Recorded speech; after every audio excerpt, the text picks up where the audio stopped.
Hello everyone, welcome to day creation academy. My name is Rahul Kumar और मैं आपको physics पढ़ाऊंगा। और फिजिक्स के इससे पहले वाले लेक्चर पर मैंने आपको क्लास 7 की हीट पढ़ाई थी, चैप्टर हीट। तो उसी को आज हम लोग कंटिन्यू करेंगे बचे हुए टॉपिक पे। तो हम लोग शुरू करते हैं नेक्स्ट अब आने वाले टॉपिक पे, transfer of heat. Transfer of heat में हम लोग पढ़ेंगे कि हीट कैसे ट्रांसफ़र करता है। इसका 3 टाइप है हीट को ट्रांसफ़र करने में। हीट ट्रांसफ़र करते हो उसका 3 प्रोसेस है। पहला प्रोसेस है कंडक्शन, दूसरा प्रोसेस है कन्वेक्शन, थर्ड प्रोसेस है रेडिएशन। 3 प्रोसेस से हीट ट्रांसफ़र करता है, कंडक्शन, कन्वेक्शन और रेडिएशन से। हम लोग एक एक करके सबके बारे में पढ़ते हैं अच्छे से डिटेल से। तो हम लोग शुरू करते हैं कंडक्शन से। तो हम लोग देखते हैं क्या कंडक्शन में हीट कैसे ट्रांसफ़र होता है। कंडक्शन में हीट तभी ट्रांसफ़र होता है जब दो बॉडी डिफरेंट टेम्परेचर पे होगा और वो डायरेक्ट या फिर इनडायरेक्ट फिजिकल कांटेक्ट पे होगा, तभी उसमें हीट ट्रांसफ़र होगा। और जो उसमें हीट ट्रांसफ़र होता है, heat transfer from hot end to cold end, from particle to particle. जो हॉट रहेगा उससे हीट ट्रांसफर कोल्ड में जाएगा, जो कोल्ड इन की तरफ पहुँच जाएगा। और पार्टिकल टू पार्टिकल जाएगा, जैसे कोई सॉलिड, जो कोई सॉलिड है। सबसे पहले point, heat transfer by this process where bodies at different temperature. दो बॉडी का टेम्परेचर डिफरेंट होना चाहिए। जैसे इसका टेम्परेचर मान लेते T1 है और इसका टेम्परेचर T2 है, और दोनों का T1 जब मान लो T1 ग्रेटर देन होगा T2 से, तो दोनों का टेम्परेचर डिफरेंट है। इसका टेम्परेचर ग्रेटर होगा इसका T2 से। और बॉडीज आर इन डायरेक्ट और इनडायरेक्ट फिजिकल कॉन्टैक्ट, मतलब कॉन्टैक्ट होना चाहिए, मीडियम खाली नहीं होना चाहिए, मीडियम कुछ मीडियम से टच होना चाहिए। ये मान लीजिए रॉड से टच कर सकते हैं या फिर इसको आपस में भी टच कर सकते हैं, तब भी उसमें हीट ट्रांसफर होगा। या फिर किसी मीडियम से उसको टच किए हुए, डायरेक्ट या फिर इनडायरेक्ट होना चाहिए, नहीं तो अदरवाइज बीच में खाली रहेगा तो हीट ट्रांसफर नहीं होगा। इसके लिए हमको मीडियम का रिक्वायर्ड पड़ता है। कंडक्शन में क्या होता है, हमको मीडियम का रिक्वायर्ड पड़ता है हीट को ट्रांसफर होने में। तो यहाँ पे मीडियम का रिक्वायर्ड पड़ेगा। तो मान लीजिए अगर रॉड है, यहाँ पे टच करवा दिया और heat transfer hot end to cold end from particle to particle. जैसे कोई सॉलिड है, यहाँ पे कोई मेटल है, तो ये हॉट है, ज़्यादा हॉट है, T1 टेम्परेचर ज़्यादा है तो ये ज़्यादा हॉट होगा। T2 टेम्परेचर कम है तो कोल्ड है। तो हीट इधर से हॉट से कोल्ड की ओर, इधर से इधर की ओर जाएगा। T1 से T2 की ओर जाएगा हीट, ब्लॉक B1 से ब्लॉक B2 की ओर हीट जाएगा। अब पार्टिकल टू पार्टिकल, जैसे कोई सॉलिड, कोई मेटल है, कोई भी सॉलिड होगा, वहाँ पे सब्सटेंस होगा, एक पार्टिकल टच इससे ही ट्रांसफर होगा, इसमें आएगा, फिर इससे पार्टिकल टू पार्टिकल एक एक करके बढ़ते जाएगा हीट। इसमें थोड़ा बहुत हल्का सा वाइब्रेट होता है, लेकिन हम लोग को पता नहीं चलता है। तो इसमें जो भी हीट ट्रांसफ़र होता है वो काइनेटिक एनर्जी के फॉर्म में हीट ट्रांसफ़र होता है। जो एनर्जी, हीट एनर्जी जो ट्रांसफ़र होता है वो काइनेटिक एनर्जी के फॉर्म में हीट, वो एनर्जी ट्रांसफ़र होता है, क्योंकि वो थोड़ा सा वाइब्रेट करता है, अपनी पोजीशन से थोड़ा हल्का हल्का वाइब्रेट करता है, हम लोग को देखने से पता नहीं चलेगा। और इसमें काइनेटिक एनर्जी के फॉर्म में ट्रांसफ़र होता है। ये सब पॉइंट बता दिया। इस पॉइंट का रूल को फॉलो होगा तभी वो कंडक्शन प्रोसेस से हीट ट्रांसफ़र होगा, अदरवाइज नहीं होगा। जो भी इस प्रोसेस में जिसमें भी हीट ट्रांसफ़र होता है उसको हम लोग कंडक्टर बोलते हैं। जो भी सब्सटेंस में कंडक्शन प्रोसेस से हीट ट्रांसफ़र होता है उसको हम लोग कंडक्टर बोलते हैं। क्या बोलते हैं? कंडक्टर बोलते हैं। तो ये सारा रूल फॉलो होगा तभी कंडक्शन प्रोसेस से हीट ट्रांसफ़र होगा किसी में। और इसके लिए मीडियम के रिक्वायर्ड, वैक्यूम में ये ट्रांसफ़र नहीं होता। इस कंडक्शन प्रोसेस से अगर कोई मेटल को वैक्यूम में रख दिए तब उसमें हीट ट्रांसफ़र नहीं होता है। या फिर उसके लिए मीडियम का भी, अगर हम इसको यहाँ से इसको हटा दिए, कोई भी कनेक्टर था उसको हटा दिए, डायरेक्ट कॉन्टैक्ट में नहीं, डायरेक्ट या डायरेक्ट किसी भी कॉन्टैक्ट में नहीं है, तो इसमें हीट ट्रांसफ़र नहीं होगा। ये पॉइंट है इसका। कॉन्टैक्ट में होगा तभी इसमें हीट ट्रांसफ़र होगा, अदरवाइज नहीं होगा। या फिर इसको हम डायरेक्ट टच भी कर सकते हैं। इसको मान लो यहाँ पे ले आए, इस ब्लॉक को,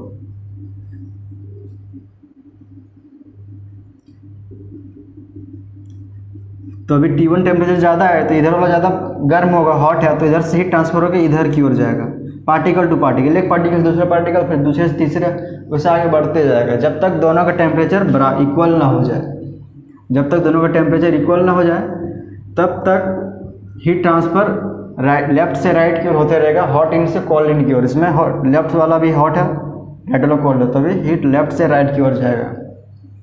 और जो इसमें बताया अभी, जिसमें कंडक्शन प्रोसेस हीट ट्रांसफर होता है उसको कंडक्टर बोलते हैं, उसको कंडक्टर। तो अब पढ़ते हैं आगे हम लोग कंडक्टर, टाइप ऑफ कंडक्टर पढ़ते हैं आगे हम लोग। तो अभी हम लोग देखा जिससे कंडक्शन प्रोसेस से हीट पास होगा उसको हम लोग कंडक्टर बोलते हैं। क्या बोलते हैं? कंडक्टर। और कंडक्टर कितना टाइप ऑफ कंडक्टर? 2 टाइप का, गुड कंडक्टर और बैड कंडक्टर।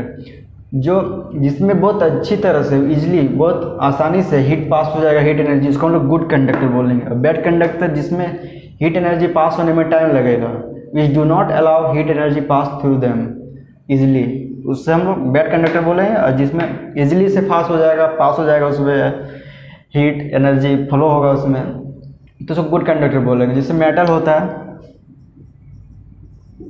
एक गुड कंडक्टर होता है हीट का, इससे हीट एनर्जी इजी फ्लो हो जाए। जैसे हम लोग खाना बनाने के लिए मेटल का सामान, मेटल का बर्तन का यूज करते हैं, तो उसमें क्या जल्दी खाना बनता है, इसलिए उसको यूज करते हैं। वहीं पे जो सिल्वर होता है, ये बहुत अच्छा, मेटल में जो सिल्वर होता है सबसे अच्छा हीट कंडक्टर ऑफ हीट होता है, सबसे अच्छा, सबसे ज़्यादा इसी, सबसे जल्दी इसी से हीट फ्लो होता है, सिल्वर से। तो सिल्वर जो होता है बहुत अच्छा कंडक्टर ऑफ हीट होता है, हीट एनर्जी में। बैड कंडक्टर का एग्जांपल क्या हो सकता है? जैसे रबर हो जाएगा, प्लास्टिक, ये सब हो गया क्या bad conductor of electricity. Water, liquid में जो भी आएगा, लिक्विड में सारा लिक्विड नहीं एक्सेप्ट मरकरी, जो मरकरी होता है वो गुड कंडक्टर ऑफ हीट होता है।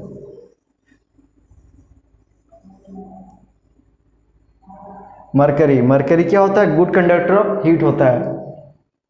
ये भी लिक्विड होता है, हम क्या बोले यहाँ पे, लिक्विड जो होता है बैड कंडक्टर, सिर्फ मरकरी को छोड़ के बाकी सारा liquid bad conductor of heat होता है। अब मरकरी जो होता है वो good conductor of heat energy होता है। तो ये था हमारा टाइप कंडक्टर पढ़ लिया हम लोग।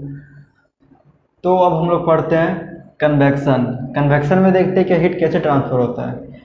इन this process transfer of heat by the actual movement of the medium particle. क्या होता था कि जो हम लोग कंडक्शन पढ़े थे तो उसमें क्या मीडियम का मूवमेंट होता था, क्या उसमें सिर्फ हीट मूव होता था। जो उसमें मीडियम का जिसमें हीट, जो ब्लॉक था जिसमें हीट ट्रांसफर होता था, उसमें सिर्फ वाइब्रेट होता था, जो हम लोग पता नहीं चलता, नेग्लिजिबल होता है। लेकिन इसमें क्या होता है? इन this process transfer of heat by the actual movement of the medium particle. इसमें क्या होता है? उस मीडियम का पार्टिकल जो होता है वो मूव करते हैं इधर उधर, आगे गर्म हो जाने के बाद उसमें हीट दे देंगे, हीट जाने के बाद उसमें मूव करता है इधर उधर। जैसे लिक्विड होता है, उसको लिक्विड को बर्तन में गर्म करते हैं हम लोग, तो क्या आता है वो देखना, उस जो नीचे वाला जो लिक्विड होता है, लिक्विड का पार्टिकल, जैसे टब है, जैसे इसमें वाटर को गर्म करते हैं, गर्म जैसे नीचे जो वाटर का मॉलिक्यूल रहता है ना, गर्म हो जाने के बाद ये ऊपर जाता है, मूव करता है चारों तरफ, ऊपर जाता है। फिर जो ऊपर का पार्टिकल आता है वो धीरे धीरे वहाँ लॉस करता जाता है अपना हीट, जो नीचे का मॉलिक्यूल अपने इधर धीरे बढ़ते जाता है ऊपर, बाकी जो हीट था उसमें वो आधे उधर लॉस करते, सारा पार्टिकल को देते जाता है। वैसे करके फिर वापस, फिर ऊपर का जो मॉलिक्यूल फिर नीचे आता है, इससे कंटिन्यू चलते रहता है। तो इसमें क्या होता है? हीट देने के बाद पार्टिकल मूव करता है। वैसे हम लोग गैस को भी गर्म करेंगे, गैस को गर्म करते हुए भी गैस पूरा इधर उधर मूव करने लगता है, जिग जैग वे में, इधर उधर जैसे मन तैसे जिग जैग वे में मूव करने लगता है गैस के पार्टिकल्स। तो इसमें क्या होता है? Heat transfer by the actual movement of the medium particle. जैसे लिक्विड और गैस क्या था? बैड कंडक्टर ऑफ हीट, तो हम लोग उसको कन्वेक्शन प्रोसेस हम लोग हीट करते हैं उसको। कन्वेक्शन प्रोसेस हम लोग उसको हीट करते हैं कि उसमें ज़्यादा हीट बर्बाद नहीं हो जाता, क्योंकि हम लोग कंडक्शन प्रोसेस हम लोग इसको हीट करेंगे तो क्या हीट बर्बाद होता है हम लोग, तो हम लोग कन्वेक्शन प्रोसेस से करते हैं। ठीक है, कंडक्शन प्रोसेस से क्या है, इसमें हीट दे पाएंगे हम लोग। उसमें क्या होता था?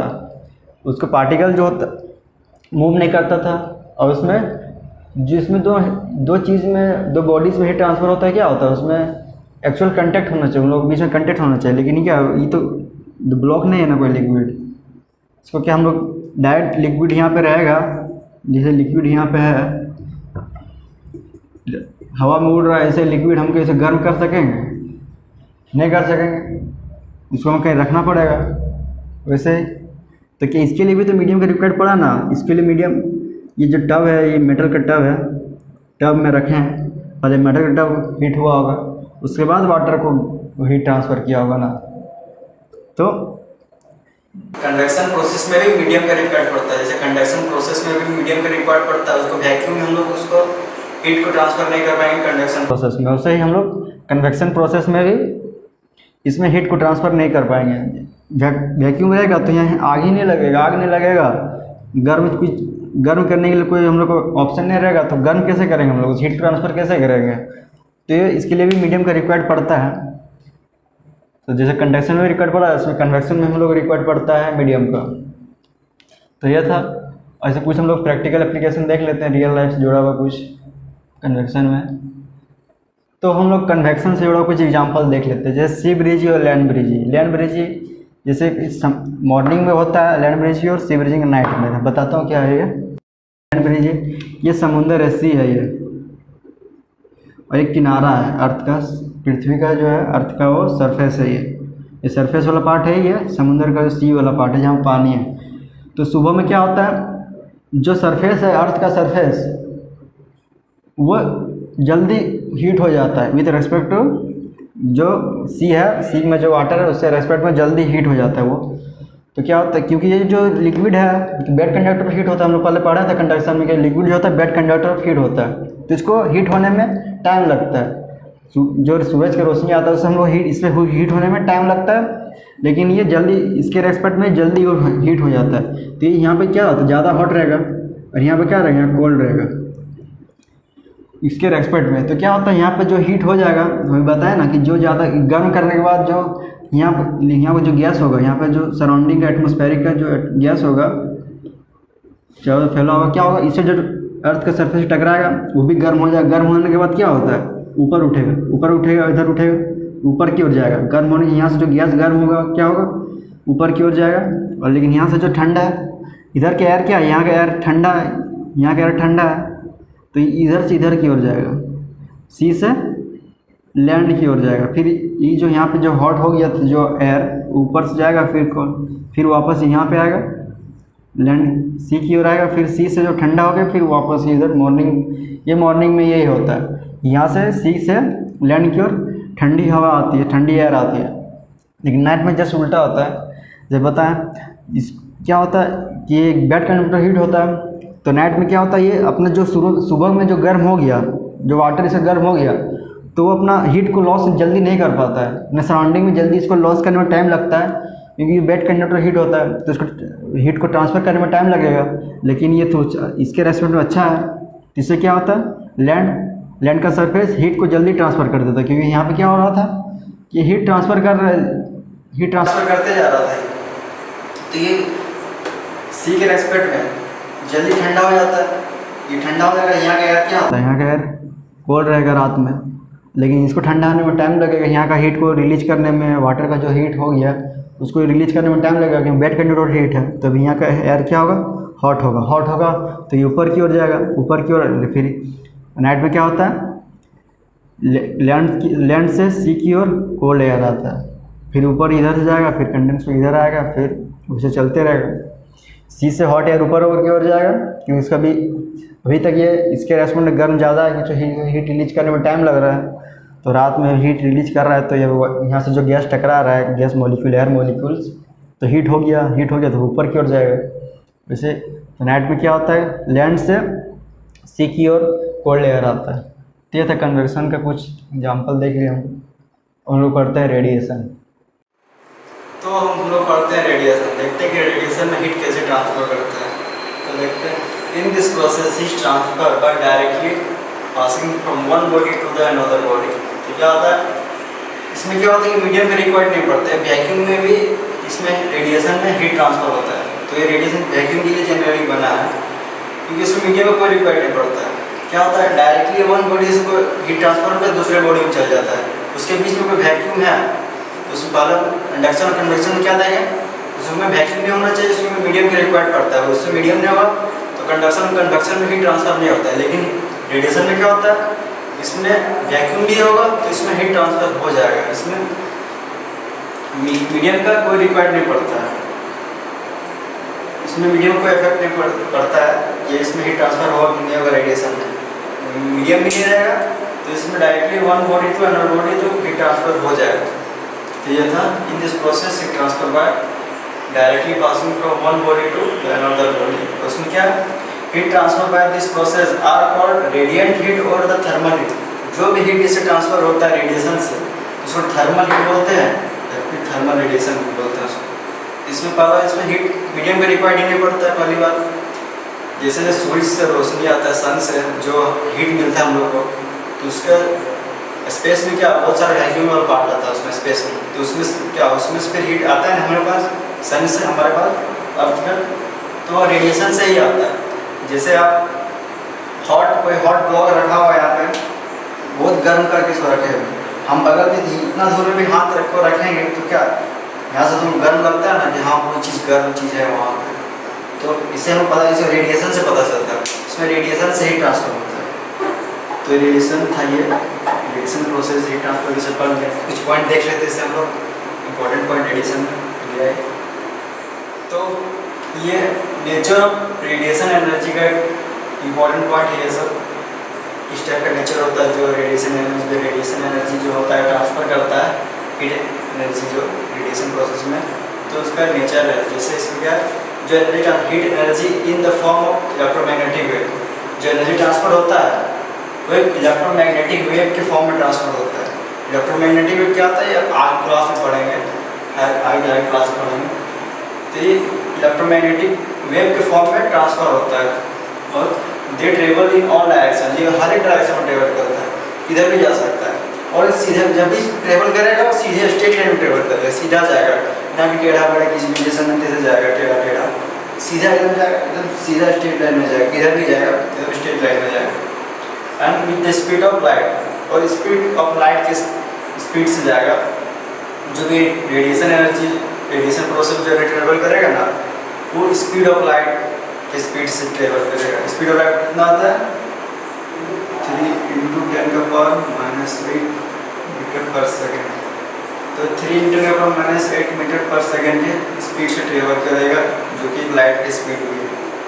और they do not heat the medium through which they pass, इसे क्या करता है जो हीट एनर्जी पास करता है रेडिएशन प्रोसेस से, मान लीजिए हीट एनर्जी यहाँ से रेडिएट होके उधर दूसरे बॉडी में गया, तो जो मीडियम है ना उसको गर्म नहीं करता, वो मीडियम का कुछ इफेक्ट नहीं करेगा। जैसे उसका टेम्परेचर भी शुरू का टेम्परेचर रहेगा, फाइनल भी टेम्परेचर उसका उतना ही रहेगा, क्या बोलते हैं हीट मीडियम को इफेक्ट नहीं करता है, हीट ही नहीं करेगा मीडियम को। इसमें क्या होता है रेडिएशन में सिर्फ वन बॉडी से दूसरे बॉडी तक हीट जाता है, बाकी मीडियम में कोई फर्क नहीं पड़ता है।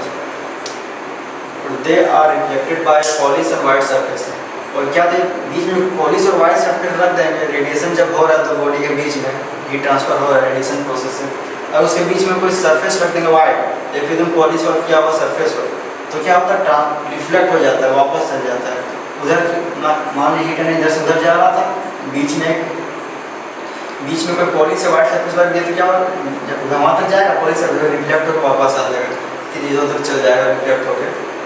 वाइट सरफेस पॉलिश से रहेगा तो रिफ्लेक्ट हो जाएगा। और heat falls on object, it is partially absorb and partially reflected, मतलब एक बॉडी से हीट एनर्जी रेडिएट होकर दूसरे बॉडी में जा रहा है, तो उस बॉडी में जो हीट एनर्जी जा रहा है वो सारा एब्जॉर्ब नहीं करता, कुछ रिफ्लेक्ट होकर इधर उधर चल जाता है, कुछ एब्जॉर्ब कर लेता है जिससे वो उसका भी हीट बढ़ जाता है, और कुछ रिफ्लेक्ट होकर इधर उधर चल जाता है। ये बोल रहा है dull black and colour surface are good absorber. Dull black and colour होता है ना कलर सरफेस, उसमें जो रेडिएशन से जो हीट एनर्जी उसमें रेडिएट होता है, उसमें जो हीट एनर्जी अच्छा से एब्जॉर्ब होता है उसमें, इसलिए हम ठंडे के गर्मी के दिन में ब्लैक कपड़ा नहीं पहनते हैं, इसमें क्योंकि बहुत ज़्यादा हीट को एब्जॉर्ब करता है, हीट एब्जॉर्ब करता है तो गर्म लगेगा, इसलिए हम लोग गर्मी के दिन हो सके ज़्यादा ब्लैक कपड़ा पहनने की हम लोग कोशिश करते हैं। जो डल होता है ब्लैक होता है कलर कपड़ा जो होता है वो हम लोग, इसलिए हम लोग क्या करते हैं गर्मी के सीजन में, गर्मी के मौसम में लोग वाइट कपड़ा पहनते हैं, वाइट जिसमें ब्लैक होता है वो गुड एब्जॉर्ब होता है, बहुत ज़्यादा हीट को एब्जॉर्ब करता है रेडिएशन से। तो ये था हमारा रेडिएशन में कुछ पॉइंट, इम्पोर्टेंट पॉइंट। मुझे लगता है कि आप सबको अच्छी तरह समझ में आया होगा। कोई भी दिक्कत होगा तो आप लोग कमेंट करके पूछ सकते हैं।